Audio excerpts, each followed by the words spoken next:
Greetings fellow Mist Wanderers, my name is Steve Morgan and this is DM of the Mists, covering all things Curse of Strahd and Ravenloft. I've done a couple of Curse of Strahd NPC videos, one dedicated to Ezmerelda and one dedicated to Van Richten, but I wanted to do all of the other sort of main NPCs and fated allies, also known as, or officially known as, Strahd's enemy, but I didn't want to just do individual dedicated videos because some of them I might just spend a few minutes on. So I thought for the remainder I would just do a dedicated long video covering all of them. But then I decided to split it into two parts because I thought it'd be too long to just do all the 18-ish other allies in one go. So this is going to be A to I. I'm going to do them alphabetical. It covers I think the first 9, and then the second video, which will follow this one later on at some point, will be K to Z. I'm going to try and cover things like how I roleplayed them, some combat tips, discuss their stat block, and things like that. The goal of this, however, I wouldn't consider this like an ultimate guide. I wouldn't say, oh, this is everything you need to know about Ireena. There are other people who've done some great content and videos, such as Drag Nakata, his guides Curse of Strahd Reloaded and Re-Reloaded, Mandymod, Lunch Break Heroes. They've done some great videos or Reddit posts or what have you, covering the allies, and there might be a bit of overlap. There might be times where I say something they've already said. There might even be times, I think with Mandymod once or twice, I say, check out her guide, because they're really good. I'm not going to reinvent the wheel here. The goal of this is that I might cover stuff that they haven't. It's another angle, if you will, a bit more flavour. I think for some NPCs, Arrigal especially, I kind of cover some stuff that those guys may not, or approach it differently.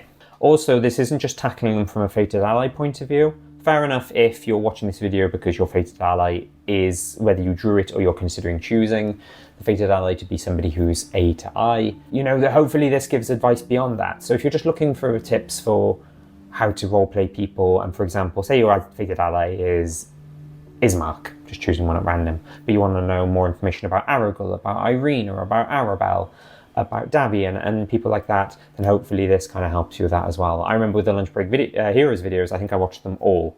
Beyond who the chosen fated ally was, I watched all of them because I wanted to know tips for basically all the NPCs and get idea and flavour for all of them. So hopefully it helps in that regard as well. Also, this guide isn't going to tell you all the lore or the information about the NPCs. This assumes that you have some knowledge about the NPCs already, pretty much what you've read about them in Curse of Strahd. So I'm not going to say, who is Ireena? Who is Ismark? Who is Arrigal? I'm going to assume that you know who they are and you've read the information for them in the book. So if you're watching this having not read the bits in the book, I appreciate it might come across as, you know, who is this guy? Who is this person? So please bear that in mind as well. And let's start at the beginning of the alphabet.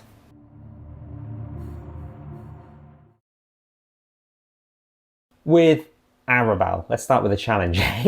She is the Tempter card, one of the 2 Tempter choices. The book says, for Arabelle, she gladly joins the party, but if she returns to her camp, her father Luvash refuses to let her leave. She is one of the weirder ally choices because she is a child with 2 HP and not really a combatant, and there's just a lot of risk to her. And it was funny, I just thought it was always a really weird choice, and if somebody did draw the Tempter card, they'd probably go for the other option. But I really like Mandymod's take on her, and Mandymod said she took inspiration from Guild's Bounty, who's done some guides on some of the NPCs. And I think Mandymod basically said she loved Arabelle, and just, you know, she wasn't just like this kind of choice where it was like, oh no, I'm stuck with this ally, and she's going to be terrible, and she's going to be useless. She like made her own, and just kind of brought her to life some more and had some more ideas, and the way she role-played her and the way that she ran her was great. So if you are considering Arabelle, or you have drawn the cards randomly and got Arabelle, then I suggest you take a look at that. So the info for her from Mandymod, I'll just summarise some of the stuff. She's a seer, like Madame Eva. I'm not sure she'd be savvy with the Tarokadak cards, unlike Madame Eva and Ezmerelda. She's smart and she's sassy, despite her age. And there's like a cool thing where I think it says that, oh, she'll like say, hey, I know how you die. You know, it's kind of, she can foresee the PC's future and kind of be a bit of like macabre comedy there where she's just like, oh, yeah, your end is grim. Guild's Bounty has a take on her as well, where I think she awakens and gets stronger, which is pretty cool as well. That could be something you want to consider. And then that kind of gets past the whole thing about how she only has 2 HP. Maybe she has a bit more HP later on, more chance of surviving. The stat block Curse of Strahd suggests is commoner with 2 HP. So if you do go with that, she's realistically not being able to do much, except for maybe she can do the help action. She can run up to and do the help action and help the PCs. Players love that, where, you know, an ability check or an attack, all they're doing, they've got advantage on. I have an NPC in the game I'm running at the moment who can attack and does some decent attacks, but tends to just do like a help action to try and help the PCs get an advantage, or more likely to hit, or more likely to get a critical hit on an attack. And they love it when NPCs help them in that way. Mandy Mod, I think it was suggested maybe giving her a rogue's bonus action. That makes sense, so she can dash, disengage, and hide on a bonus action. That would be very valuable to her. And if she is doing something where she helps somebody, she can then get out of the way of the danger with disengage. You could consider giving her the Diviner stat block, or Diviner Wizard stat block in Volo's Guide to Monsters, which was updated in Mordenkainen Presents Monsters of the Multiverse, with the lowest possible HP. I think that means she has 15 HP. But would that make her too powerful then? Have you gone the other way, and instead of having her being this weak child commoner, she's this much stronger ally? The spells, especially in Volo's Guide to Monsters, I think she's could go up to casting 8th level spells. You might want to restrict that. Maybe just she can cast 1st and 2nd level spells at the most. I think she's got an attack called Arcane Burst. This might be the other version that does a lot of damage. Maybe not allow that as well, and maybe just give her a weak cantrip or two. So just, if you do decide to go that route, that's quite cool, makes her more valuable. It's quite a cool stat block, but obviously she might then be overpowered rather than being underpowered. Information for her can be found in chapter 2 in the Lake Ezmerelda section. And party fit wise, it's a really tricky one. I wouldn't know where she would work in a party. I'm going to do these tips for some of the other people, say, if you've got a party that's mostly magic casters, this ally would work well, and so on and stuff. But for Arabelle, it's a lot trickier and harder to sort of make that call, so I don't know.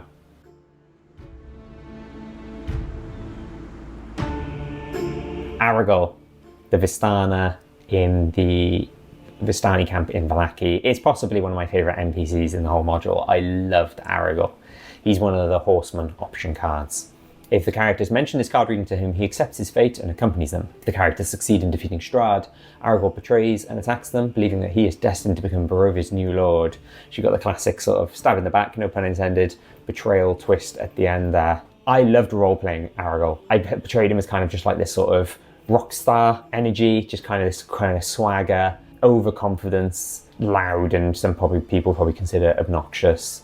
I'd like to share an anecdote which didn't happen in my campaign, which I would have done if the cards fell this way or the dice rolled this way. It would be more fitting. In my game, when they rescued Arabelle from Bluto, when he's attempting to drown her and sort of twisted sort of good luck charm, one of my players, collateral damage for trying to rescue Arabelle, accidentally killed Bluto, but didn't really have much sympathy for the guy, which is fair enough. I had a plan for if Bluto survived and went back to Vallaki, where if they told Arrigal who was responsible for what happened, Arrigal would be like, thank you for telling me. That was a very responsible, sensible thing to do. Maybe I'll have a word with this Bluto and settle this. And then one time when they return to Vallaki at one point, they hear a scream come from an alleyway, and there's a Barovian commoner, Vallakian commoner there, hands on their mouth and gasp and weeping because she's discovered a dead body in the middle of the alleyway, and it's Bluto, and content warning now for strangulation. He has been strangled with his own fishing line, and no one's around, no one responsible, and the guards maybe come and sort it all out. And then while the PCs are weighing this all up, Arrigal appears and just goes, that stupid fool is dead, is he? What a shame. I guess no one will be reeling over his death. Do you get it? Reeling because he's a fisherman. Oh. And then he just swaggers off like a rock star. So I didn't have the chance to use that in my game, but feel free to steal that if you want. I also played him as very sweary. Now, I don't have a tendency to swear when I roleplay NPCs unless something really drastic happens. I think Ismark, when Ireena got taken by Isaac, as per some of the events in Vallaki, he got upset and was a bit sweary, kind of like, we need to rescue her, gosh darn it. But with Arrigal, lots of swearing, sort of just kind of doesn't care. And I also did a thing as well where he was very flirty with Ezmerelda. So Ezmerelda joined the party for a bit. She wasn't the fated ally. I should have mentioned earlier, actually, the fated ally ended up being Van Richten in my game. Arrigal, the first time they met Arrigal, actually, I homebrewed that he met them on the road and was talking about stuff. And I played the Ezmerelda's Retreat event tied to Van Richten's tower, where Ezmerelda steals a horse. So Arrigal was just like, there was a Vistana who stole a horse from our camp. Does anyone know what this is about? And even though he probably knew it was Ez, he's still kind of flirting with her and being a bit seedy and being a bit sleazy and saying things like, you should see my wagon, nice and cozy. Maybe the two of us can spend some time in there. And Ezmerelda just gives him a look of disgust and is like, not if you're the last Vistana in the domains, Arrigal. And Arrigal's just like, I like it. She's sassy, she's feisty. I'll win you over one day, Miss Davian, kind of thing. And it just, the players kind of loved to hate Arrigal. He kind of knew he was a scumbag and knew he was evil, but he kind of amused them. And whenever he tried to flirt and fail miserably with Ezmerelda, that just kind of made it funnier even more. Another cool thing that happened in my campaign, sorry I'm spending so much time on Arrigal, was, I'll talk about this in my homebrew video, where there was a Vistani trial. They turned in Van Richten, well, Rictavio, because of his tiger. And there was this really interesting moment where not only did the PC see Madame Eva beyond the card reading, saw her a second time, and she had more of a bigger role in the campaign, but also Arrigal and Luvash went with them. And there was a whole discussion between Arrigal, Luvash and Madame Eva. And I played Madame Eva as kind of like very sort of traditional Vistana, following traditions and that kind of thing, whereas I played Arrigal and Luvash as kind of more modern Vistani. They're like, time to change in, you know, this is how the Vistani should be operating these days. And there was an interesting discussion. I didn't sort of want to spend too much time on it because, you know, it's a bit boring for players sometimes if you have what's essentially a cutscene, like NPCs chatting to other NPCs. But I kind of said there was kind of interesting thing where it's kind of traditional Vistani talking to modern Vistani. Madame Eva concerned that Arrigal and Luvash don't have a seer as a leader of their camp, which is kind of the tradition for Vistani, and instead it's just these two brothers leading the Vistani camp rather than sort of like this older, wiser seer woman as is tradition. And it just ended up being this really cool thing as well, and kind of fleshed the Vistani out a bit more. Arrigal's got the assassin stat block, which is really cool. It's very rogue-like for anyone who's played a rogue, a PC. It's got those kinds of abilities such as sneak attack. Plus, as well, don't forget he's also got, if you decide to do this, the Vistani traits such as Curse and Evil Eye. So we could basically, before he attacks somebody, use the ability that means that they are vulnerable to a type of damage. So it's, you know, double the damage even more. There's abilities where he can cast Hold Person on somebody once as well. The betrayal at the end is really interesting. I think if I drew Arrigal, it's a tough one. They've just defeated Strahd. At that point, it would be low at resources. You know, then having Arrigal turn around, I had this whole thing planned where it's almost like an awakening in him. Maybe the power of defeating Strahd makes him go, yes, yes, I'm the leader now. I will replace Strahd and you're not going to stop me kind of attitude. An interesting thing as well is there's the thing in the epilogue where I think it's called Rahadin's Revenge, where if Rahadin's still alive and Strahd is defeated, then there's almost like this final part tagged on to the final boss, which is Rahadin appears. And then if that's the case, you've got Rahadin and Arrigal, almost like this sort of three-way fight, or do Arrigal and Rahadin fight each other first and the PCs can either hold off or PCs can attack both of them? Could be a really interesting angle there. Most of Arrigal's information will be chapter 5, that's the Blackie chapter in N9C in the Vistani camp section. And party fit, well, if you've got a group of people who are lacking a rogue type, he's perfect. If your players are the kinds of people who wouldn't mind a betrayal right at the end, or would kind of find that as kind of like a cool horror ending, kind of fitting for the setting, then by all means.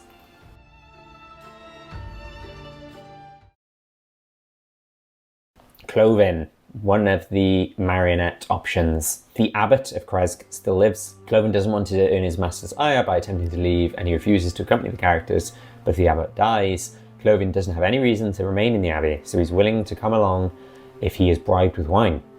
Clovin provides no benefit to the party without his viol. Viol? Meh. So I actually gave Clovin some theme music. So we play through Roll20 and mostly use tabletop audio, which is one of the sort of default built-in options into Roll20. And I've done a whole video, 2 videos actually, where I talk about tabletop audio music sections that work well with Curse of Strahd. One of the other default built-in options is Incompetech.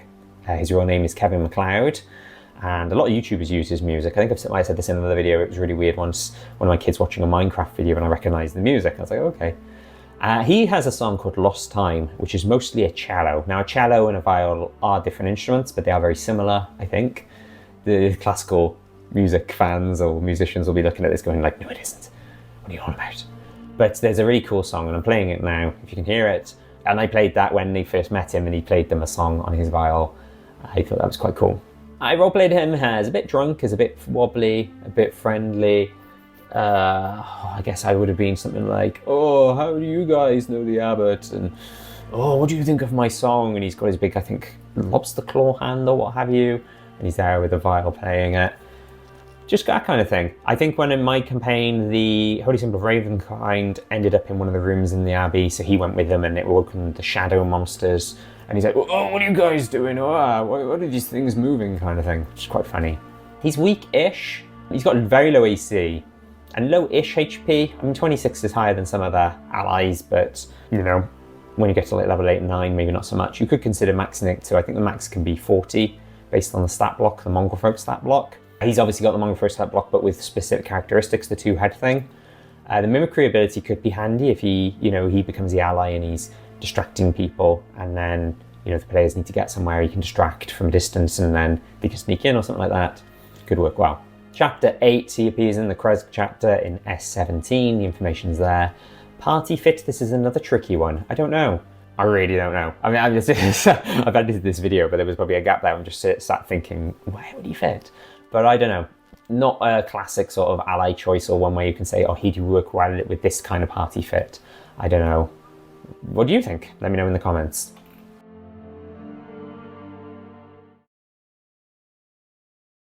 Davian is the option for the Raven card. The old were-raven, realising he has a chance to end Strahd's tyranny, leaves his vineyard and winery in the capable hands of his sons, Adrian and Elvir.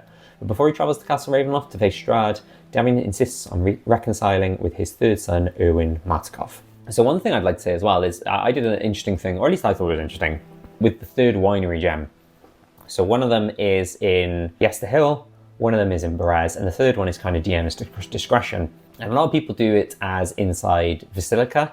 We're talking about Clovin and the Abbot just now, the flesh column there, and she'll be mentioned in the second part of these videos. And what I did is I had it that most of the third gem was in Vasilika, and there was a small part that was in Davian. I won't go through into massive detail about what happens, but basically the whole thing of when he reconciles with Erwin, it turns out that Erwin used the gem or the shard of the gem, put it inside Davian to save his life, but then realised he couldn't tell Davian, because then Davian would probably say, well, I want it out of me to help restore the winery.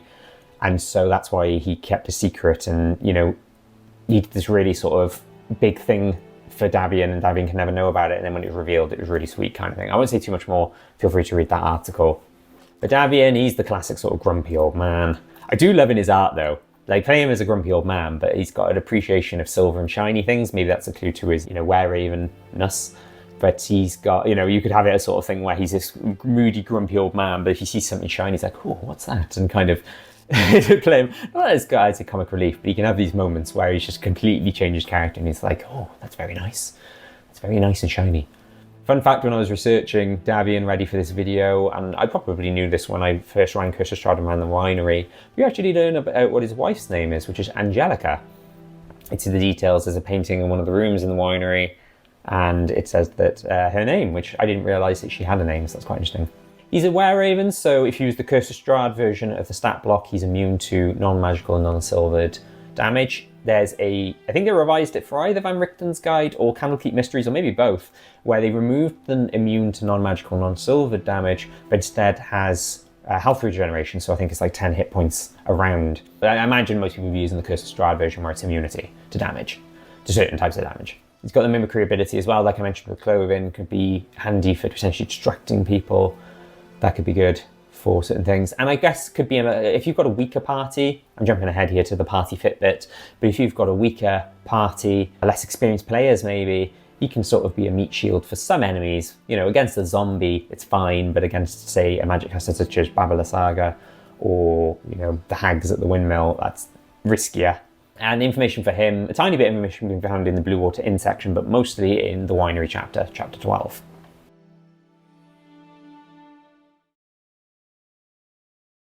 Donavich, the priest from the village of Barovia, one of the two broken one options. He will not accompany the characters until his son, Doru, is dead and buried. So what's interesting here is this kind of conflicts and contradicts with the information in the chapter, in the village of Barovia chapter, where it talks about him. Because that kind of talks about how he doesn't want Doru dead, because it's his son, and, you know, maybe there's a way to cure him and fix him, divine intervention or some other way. But I think the Tarokka changes things. Changes in quotes. Almost like, and I talked about this in the Van Richten video I did, where I treat it as kind of like the Tarokka is sort of very powerful Vistani magic, and maybe it changes people's views, and when the fated ally sees the PCs, maybe there's some sort of unrealized connection with them. They're drawn to the PCs, they realize they've got to work with the PCs. Makes it easier as well for you to be sort of legitimately say in game, oh, this character is, you know, compelled to work with you. But it's interesting here with like Donavich, it almost like changes it. So instead of Donavich being like, doesn't want his son dead, because I think he even says he'll try and protect him if the players try and, you know, fight Doru or whatever with Doru when they go down into the church basement. But if he is the fated ally, he wants Doru dead and buried. So like, I thought that was really interesting. And just be careful, watch out for that contradiction, I guess, because you might read the one and read the other and go, oh, which one's the real one? The module says he's insane, but I guess because of helping put Doru to rest next to the Torque magic, that probably changes. Hard to sort of say otherwise how to sort of roleplay him. I guess he's sort of a blank slate beyond that. Just a scared old priest type person, I think. Maybe, you know, after he's gotten over his grief of realizing what's happened to his son and he's dead and he's buried, he can move on from that and he becomes a bit more confident and stuff like that. That said, he's got a very, very weak stat block. So he's the Acolyte stat block, which, you know, I think it's 9 HP. Very, very weak. I would immediately, if it were me, I'd consider giving him the max possible HP, which is much higher at 16. If I were to have him, I wouldn't have him up close. Fight from a distance, maybe the Sacred Flame cantrip. And primarily, he only can cast first level spells a few times. This is bearing in mind as well, I should have said this earlier, I'm still using the old stat blocks. I don't know how much has changed with Acolyte, if Acolyte's still in the Monster Manual 2024/2025. But, you know, he can only cast a few spells a few times per long rest, and, you know, he's mostly going to use Cure Wounds. Bless could be handy, give the players more of a fighting chance, pun intended. I guess as well, I'd consider having it given in the Priest stat block instead of Acolyte, and he's got more of a fighting chance. And that's the same as, I think, Lady Wokta in Vallaki and Father Lucian in Vallaki.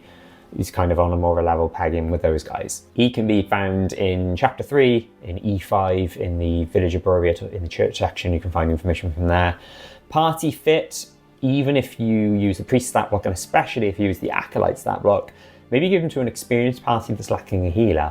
You know, he's just kind of given a bit of additional help there, and then the party doesn't have to worry about healing because he can be the one that just does the healing during battles or between battles if they haven't got a chance to short rest. You know, he helps out in that regard.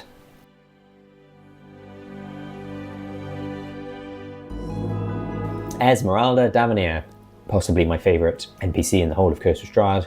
She is the option if you draw the Mists card. I'm going to be really cheeky and lazy and say, it's not going to cover in this video.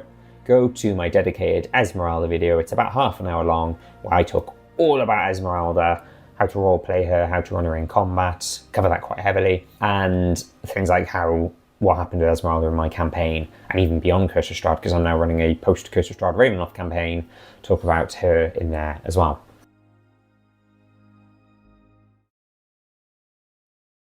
Sir Godfrey Gwilym is one of the ghost options. Although initially unwilling to accompany the characters, he will do so if the characters convince him that the honour of the Order of the Silver Dragon can be restored with his help. Doing this requires a successful DC 15 Charisma Persuasion check. That feels a bit harsh. The whole thing of him becoming an ally rides on passing an ability check. What if they do it so well, you give them advantage and they roll a 14? And he's like, no, I'm not going to join you. I don't know. I would consider removing that. And so long as they can convince him, and again, talking about the Tarokka magic, the Vistani magic in play, he'll feel like he's got to help them. It does actually give him more context beyond the information that appears in the chapter when you're doing the Tarokka reading and saying about what happens when he becomes an ally, which is the bit I read verbatim.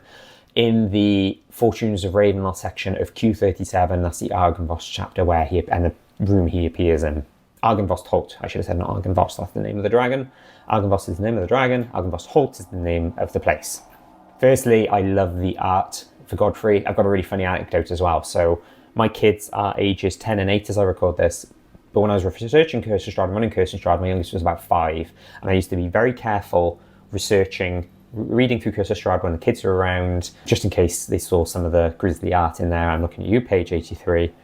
And my youngest saw Godfrey, and bless him, he said, scary. And I went, no, don't worry, he's actually a good guy. And my 5-year-old kid stares at him, really unsure, and then she goes, yay! Which I just found really funny. Just like, the dude looks scary, but as soon as I mention he's a good guy, hey, that's great, you know.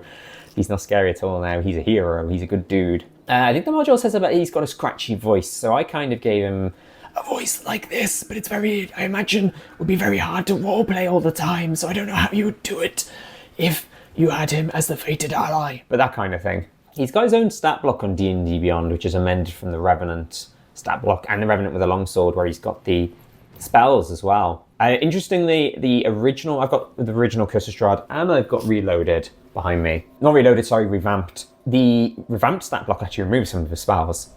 And I did a post on Reddit where I pointed this out and wondered what people thought about this, and I wasn't sure if it was a mistake or if they purposely made him a bit weaker, because he is a super strong ally. And if you're playing on D&D Beyond, I think it's the revamped version, not the original version, just FYI. You know, you might want to consider looking at the original spell list he had and adding some of them. Or if you're playing the original version, don't have revamped, then you might want to just go ahead with that. His information appears in Chapter 7, Argon Vostholt, in Q37. Party fit. Now, a weaker, less experienced party makes sense. He is a strong ally. So I've seen some people say on things like the Curse of Strahd subreddit, he is the strongest ally. He's possibly, you know, there's merits to people like Ezmerelda and Van Richten in different ways, but he's definitely probably the strongest in terms of damage output. Some people recommend against Godfrey for this reason, because he's too strong. He can make combat trivial. You know, the players might then feel like, oh, Godfrey can just do all the fighting and just kind of sit back and watch him go to town. And so I would bear that in mind. One thing I will say, though, is it's an added bonus to use Godfrey if you've got LGBTQ players, because of his relationship with Vladimir, the relationship the two of them have. I have 2 LGBTQ players in my game, and even though Van Richten was our fated ally, they really clung on to the Godfrey-Vladimir relationship. They completed Curse of Strahd before lighting the beacon, so I said that that's kind of because Strahd was defeated, the Revenants went to rest, and there was a whole thing about how you said that a were-raven saw that these 2 men holding hands, the ghostly forms disappeared into the sunset, which is Godfrey and Vladimir. My 2 LGBTQ players just burst into tears. Happy tears, happy sad. And they just loved it. They loved the relationship between the 2 of them. So if you've got LGBTQ players, they may really like having Godfrey as an ally for that reason.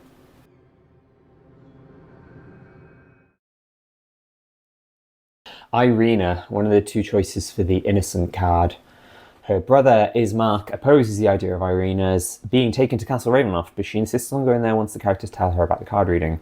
Ireena won't accompany the characters, however, until Kolyan's body is laid to rest in the cemetery. Now, there's a lot. Ireena is such a pivotal part of the campaign that I feel like I don't want to just be like, oh, just spend like 2 minutes on her and that's it. So there's some great tips for role-playing her from Mandy Mod, again, like I mentioned with Arabelle, and the Guild's bounty guides. They give her a lot more personality, a lot more flavour that will hopefully... Because the risk with Ireena is people just kind of treat her as that kind of like... It's like in video games where you've got like the sort of NPC you've got to protect and make sure they don't get killed and escort them. Escort mission, that's the phrase I'm looking for. And some parties may hate that. And some parties may like that. But if you follow some of the advice in Mandy Modern Guild's bounties guides, you've got more chance of your players liking them, kind of give her a bit more personality. So they recommend things. I'm going to kind of, and this isn't necessarily everything they say, this is kind of my flavour on it as well, but heavily borrowing from those 2 guides. She's very ladylike, and, well, she is a noble, but I wouldn't play her as this sort of dainty lady. You don't want to play her as like a damsel as well, the classic damsel in distress trope, or for her to be a burden. Hasn't got a huge amount of HP, although we'll talk about that, an aspect of that later. But, few guys say this, don't make her a badass. So, she's not like... It's a difficult balance. She's not super strong or like, hey, I'm the strong, confident woman kind of thing. She's still scared and she's still weak. You know, she's probably terrified of Strahd, but she's not cowardly. So she's scared, but she wouldn't like hide in a fight. She still wants to do her bit and help out and fight enemies, but you know, she's doing it the whole time scared. The guides say to make her useful. So for example, give her the healer feat, and then if she's got a few healer's kits, she can heal people. Well, PC doesn't want to be healed by an NPC, and that's going to immediately, I imagine, endear her to them.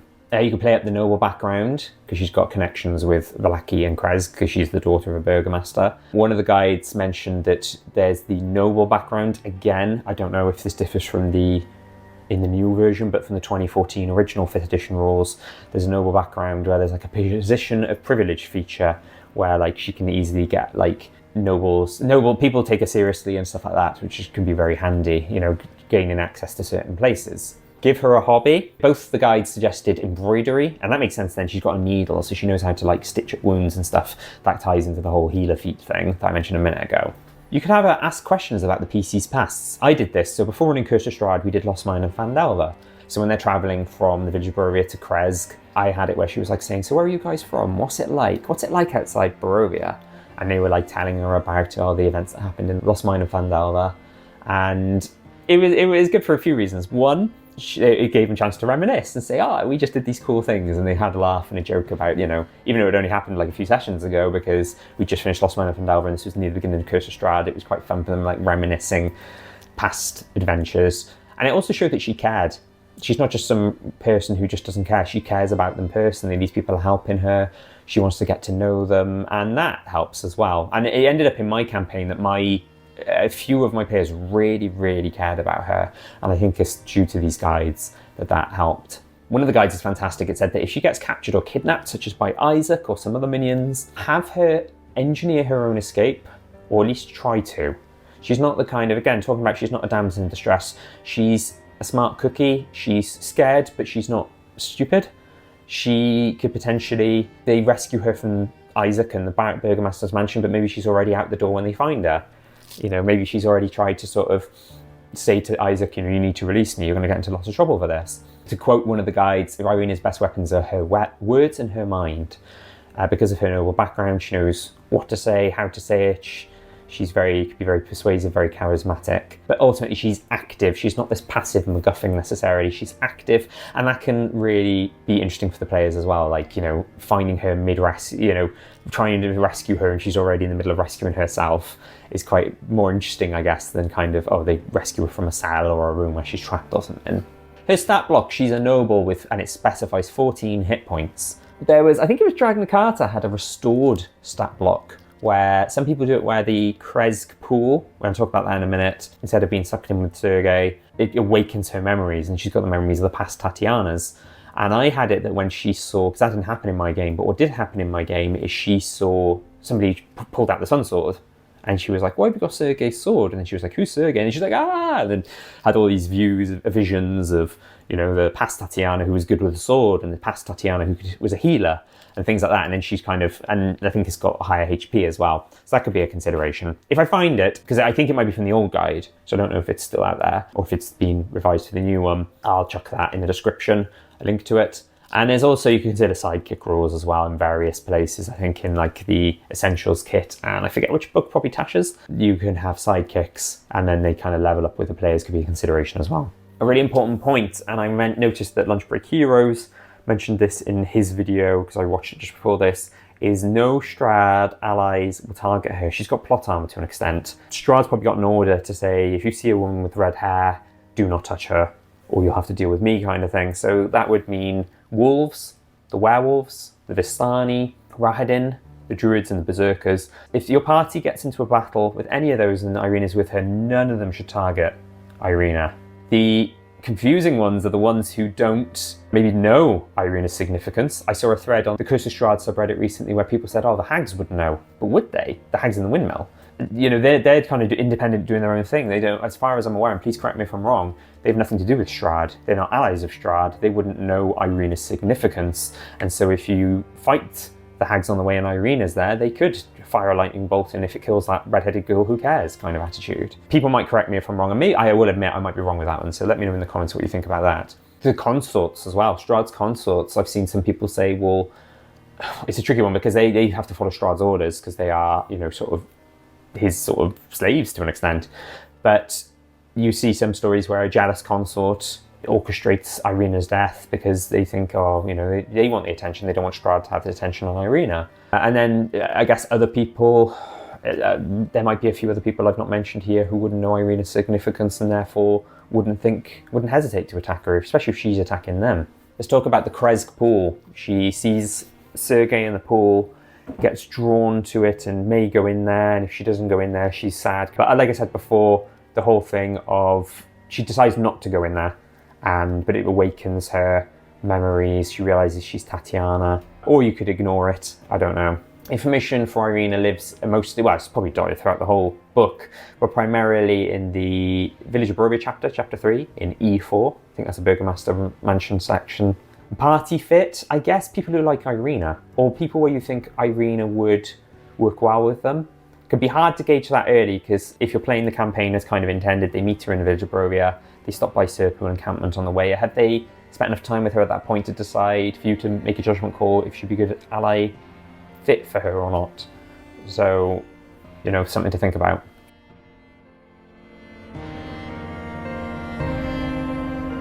And the last one in this video, Ismark. He's the choice if you draw the Executioner card. Ismark won't accompany the character's Castle Ravenloft until he knows that his sister, Ireena, is safe. Fair enough. I roleplayed Ismark as pained, but friendly. Sort of like a weight of the world on his shoulders kind of thing. So when they met him in the Village of Barovia, he was, yeah, bearing in mind as well, he might be the first friendly and non-creepy PC they encounter. So they arrive into Barovia, depends on whether or not you're doing Death House. Some PCs, you hear stories of players who hate Bildrath because of his inflated prices, and then they meet the barman in the tavern in the village, who might not be very friendly, and the Vistani women as well. And then Ismark's friend, he offers to buy them drinks. You know, my players were like, he's a cannibal. He wants to kidnap us and kill us and eat us, probably. But, you know, he's the first friendly PC, or the first person who can kind of fill them in. They're probably like, where the heck are we and what is going on? And he can say, well, this is Barovia. I think it says that he has all the knowledge from the, like, what Barovians know section. So he can say, this is Barovia, blah, blah, blah, Vampire Lord, don't go in the mist, it'll choke you.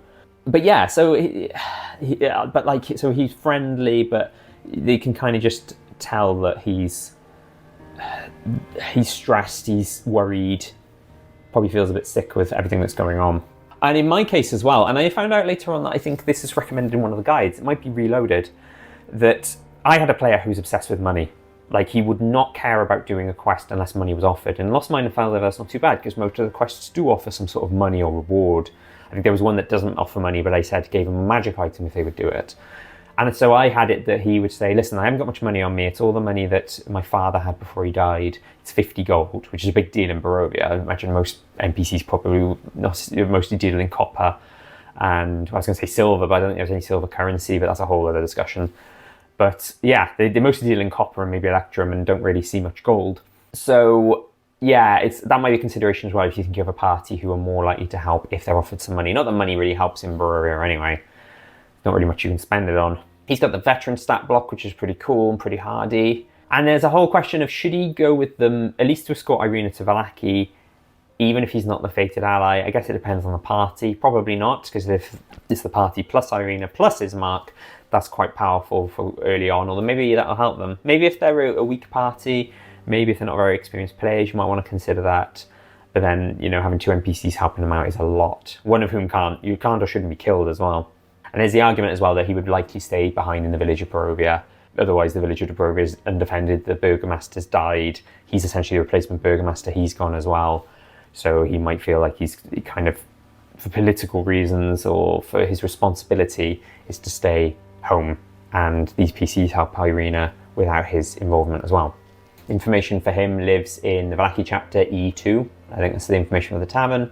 And party fit, I'd probably consider a party, if they haven't really got a melee fighter, if it's more of a magic heavy party, then having Ismark as an ally could work well. Some of the stuff I said about Ireena as well, he's a nobleman, essentially. He's the son of a burgomaster. He can open doors, figuratively and literally, I guess, by having him as the ally. And that's it for this one. So I think I've covered off 9 there. The other 11 I'll cover off in a future video. That'll be K to Z, Kasimir to Zuleika.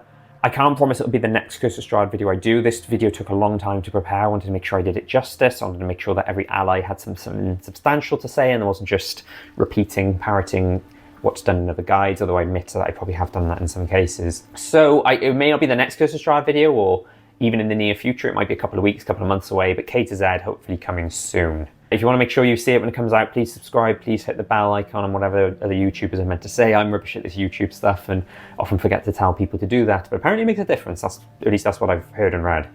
But other upcoming videos I've got in mind, I want to do a Tarokka reading demo. Got really itchy nose. So I've seen some people say, even though it's pretty well laid out in the book, but you've got to kind of flick between pages. I've seen some posts in places like Facebook and Reddit where people say, I don't quite get the card reading. So some people learn by seeing and watching other people do it. So I figured it would be quite cool to do the Tarokka reading, do it twice, once where I talk through each part, and then once where I do it where I don't talk through each part, as if you were going to, I'm doing it for a bunch of players or you're doing it for a bunch of players. And talk about how, other Tarokka related elements. Some people do it random, some people remove some cards, some people stack or rig it. I've got an in-between solution as well, which you can get in the DMs Guild, stuff like that, and I'll talk about it all in that video. And I also do Ravenloft videos for those of you who are interested, in addition to the NPCs like I've talked about here. I've talked about some that appear in Van Richten's Guide in the Mist Wanderers section, and I talk about other domains of Dread beyond Barovia, and stuff like that, really. So there could be additional flavour for you. Some of them, I've done those Ravenloft videos, but they do talk about Barovia and Strahd and Curse of Strahd as well, so you might want to check some of those out as well. And that's it for this one. Until next time, thank you, Mist Wanderers.